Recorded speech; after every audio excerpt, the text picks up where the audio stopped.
The Simpsons may have conquered the world, but they started life as just a tiny gleam in the mind of one offbeat comic strip artist, Matt Groening. The mischievous, yellow-skinned, spiky-haired Bart first drew breath back in 1986.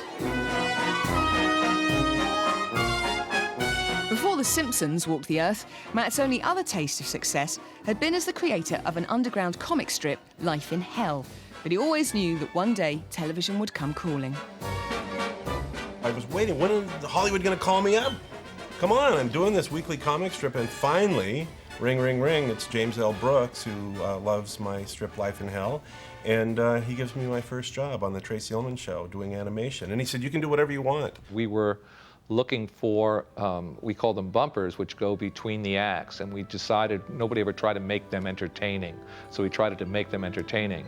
And I had a cartoon that I'd gotten as a gift from somebody that was Matt's cartoon, The Los Angeles Way of Death, the way that people die in Los Angeles, California. And I had remembered this because it was my first exposure to Matt, so we called him in.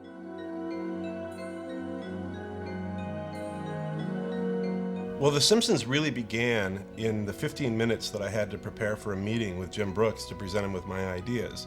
I was originally going to do my Life in Hell characters in animated form, and then at the last moment I got scared. I thought, what if this fails miserably? I'll have ruined my characters, I'll go crawling back to my weekly comic strip.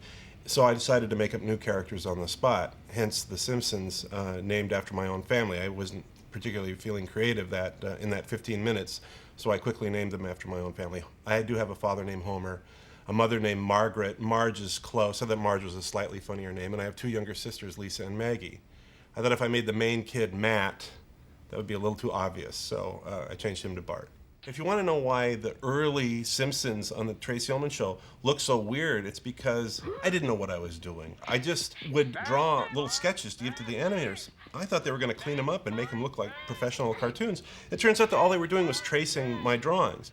They may not have looked like any other cartoon, but The Simpsons proved so popular that Fox took a leap into the void and gave Matt his very own full-length show.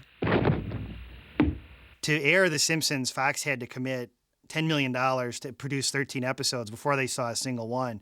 And then again, it was people producing it who had never done a show, an animated show, half an hour long. All that had been done was the shorts. Fox finally, got the idea that this would make a good series, but they were a little hesitant at first because primetime animation was something that hadn't been seen on American television for about a generation. Animation was just totally dead on primetime. Nothing had succeeded since the Flintstones 20 years earlier.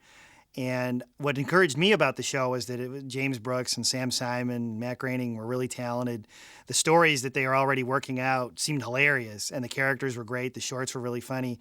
So I thought, if this gets on the air, I think it actually could turn a few heads. And so by Christmas 1989, the first ever episode of The Simpsons was broadcast.